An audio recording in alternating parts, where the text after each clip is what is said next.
sebagai saksi atas laporan dari Ibu Heni Sagara. Iya. Dari Abang seperti apa? Ya, benar adanya sudah dilakukan pemeriksaan tanggal 22 September ini.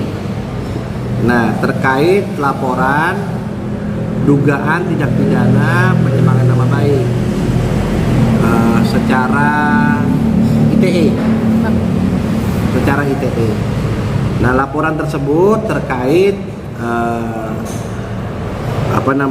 berdasarkan, saya baca ya, berdasarkan, biar nggak salah, sesuai dengan keterangannya Pak Kabid Humas Polda Jabar, diduga telah terjadi adanya dugaan tindak pidana pencemaran nama baik dan atau tindak pidana perbuatan fitnah atau transaksi pidana ITE dengan cara terlapor telah membuat postingan melalui media sosial Instagram dengan nama akun Dr. Oki Pratama, di mana dalam unggahan tersebut terlapor mencantumkan narasi pabrik kosmetik milik mafia skincare akhirnya disegel.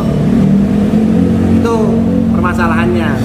Ini saya ambil keterangan ini dari keterangannya Pak Kabid Humas, yang mana foto yang telah diposting merupakan pabrik PT Ratansyah Purnama Abadi milik dari pelapor, yaitu saudara Iwa, yang mana adalah suami dari Heni. Nah, ini laporannya dilakukan pada tanggal 5 Februari.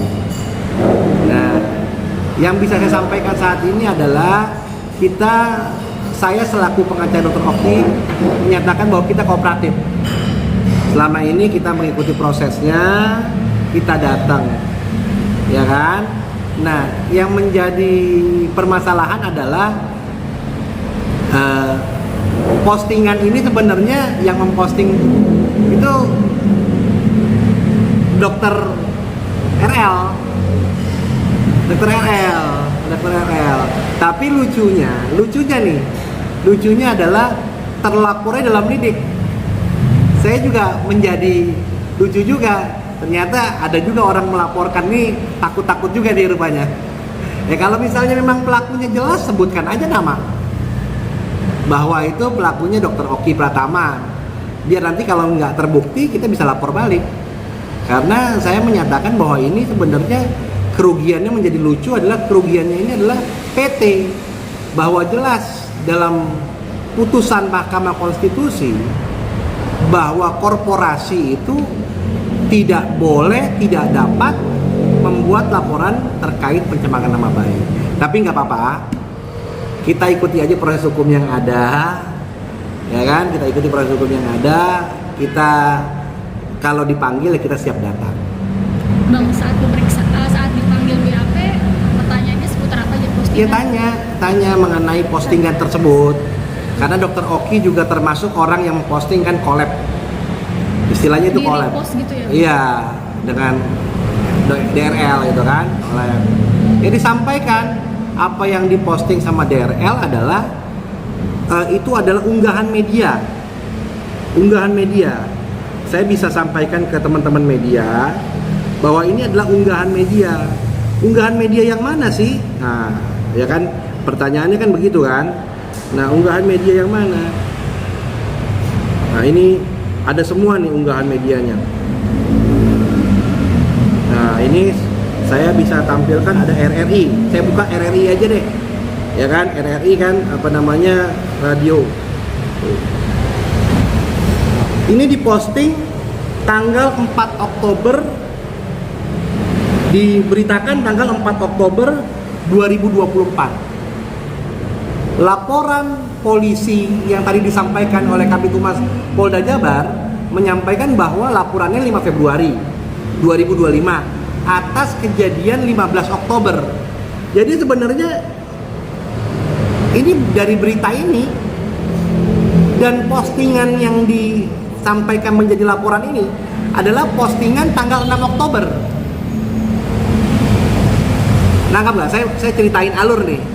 Jadi media sudah memberitakan pada tanggal 4 Oktober, diposting di Instagram tanggal 6 Oktober. dasarnya postingan itu berdasarkan dari keterangan media.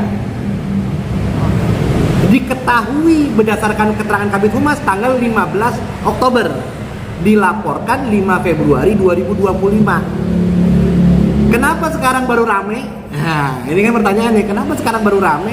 Ya mungkin karena kemarin ada laporan saya di Polda Metro Jaya terkait teror yang diterima Dr. Oki. Ya kan? Kalau laporan saya bagaimana? Ya kalau kita laporannya tidak tahu siapa pelakunya. Karena ini bukan akun Instagram, bukan orang pemilik akun Instagram. Kita diteror, dikirimin karangan bunga yang nggak tahu siapa pelakunya. Kalau ini kan harusnya kan sebut dong, sebut nama dong. Nah ini karena kita nggak tahu, kita terlapor dalam lidik. Tapi untuk laporan yang Pak Iwa ini terlapor dalam lidik. Nah itulah kenapa penyidik juga, saya menilai mungkin penyidik juga bingung juga mungkin dari Februari baru sekarang nih naik sidik, padahal pelakunya jelas. Karena tadi saya bilang lagi, balik lagi, berdasarkan putusan Mahkamah Konstitusi bahwa badan tidak bisa membuat laporan polisi. Karena saya sudah membaca laporan polisinya, ya kan? Apa sih yang dilaporkan itu, apa kontennya terkait itu.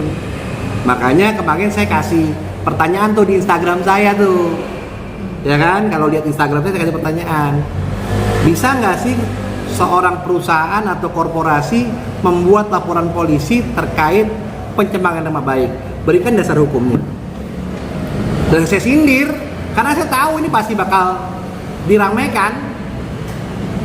Nah ya nggak apa-apa, dilala Pak Kabid Humas menyampaikan bahwa ini sudah proses penyelidikan, naik penyidikan, kita juga kooperatif, kita sudah hadir.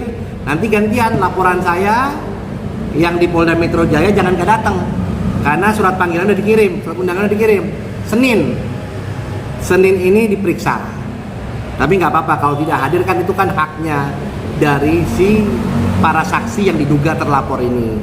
Karena dalam proses penyelidikan itu tidak ada upaya paksa, sifatnya undangan.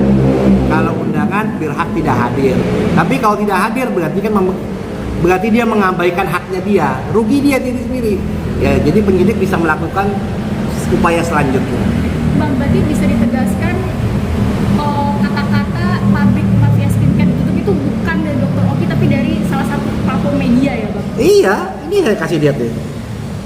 BPOM tutup pabrik mafia skincare. Satu ya, saya kasih lihat lagi ya. Ini satu, RRI. Saya buka lagi yang lain. Saya buka AMP Suara yang agak gede nih beritanya. Nih, pabrik skincare akui ada pelanggaran administrasi.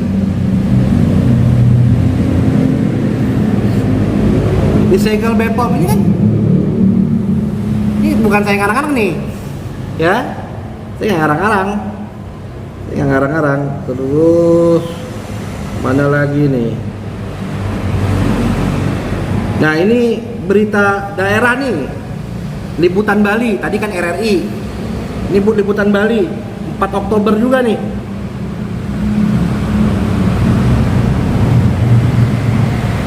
Tuh, ya kan? Berarti sebenarnya yang pertama kali memposting kan media. Ya kan? Kalau media kan tahu kan kemana kalau misalnya minta klarifikasi, ke Dewan Pers untuk menjelaskan klarifikasi terkait hal ini. Sebenarnya saya punya juga postingannya pengacaranya beliau itu yang menyatakan hal yang demikian, ya kan? Dan keterangan Pak Kabid Humas juga menjelaskan kok tadi, ya kan? Cuman masalahnya administrasi. Cuman dia namanya media menulisnya disegel kan? Seperti itu. Jadi semua ini sudah kita sampaikan ke penyidik. Jadi kemarin waktu pemeriksaan cuma 8 pertanyaan. 5 pertanyaan tentang data diri, 3 pertanyaan tentang masalah. Nah, ketika masalah kita jelasin, ini begini Pak, ini begini Pak, ini begini Pak, ini begini Pak. Tapi nggak apa, untuk kepastian hukum ya mungkin mesti ditingkatkan statusnya, karena mungkin ada beberapa pihak yang tidak hadir, ya kan, sehingga kepolisian memerlukan keterangannya. Nah, tadi saya bilang, tadi balik lagi, kalau kita bicara pidana itu ketika penyelidikan kan tidak ada upaya paksa. Nah, penyidikan ada upaya paksa. Jadi kalau misalnya pas yang penyelidikan kemarin tidak datang, penyidikan harus datang.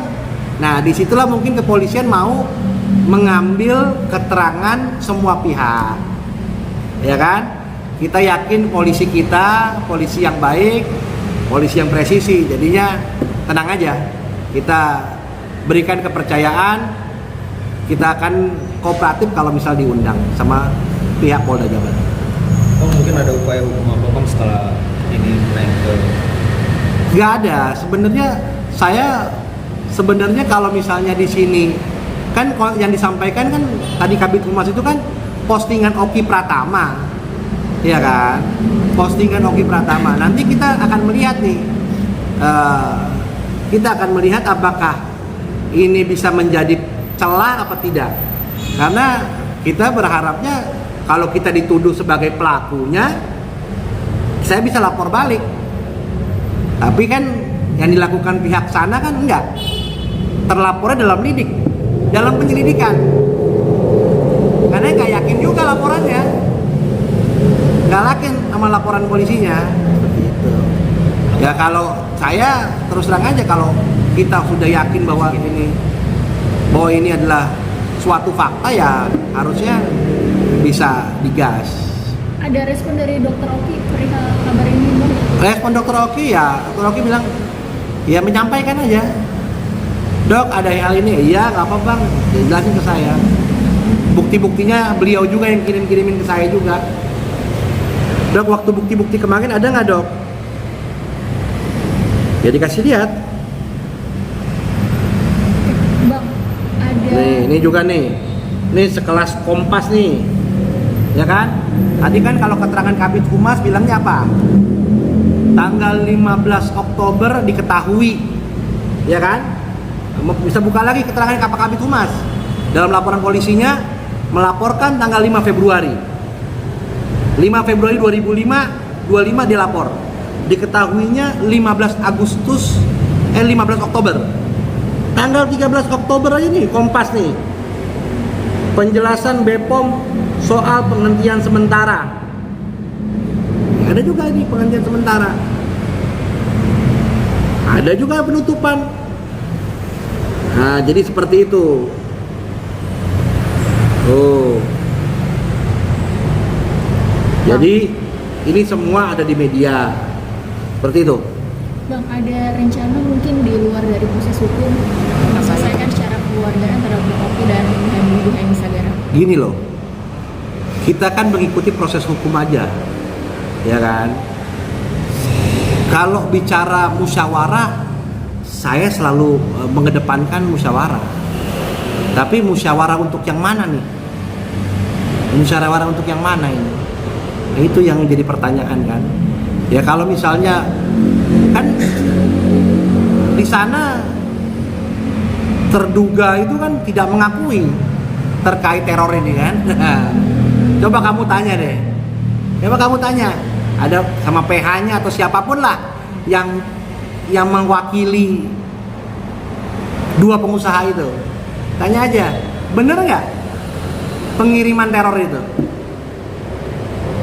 Saya lagi tunggu-tunggu nih.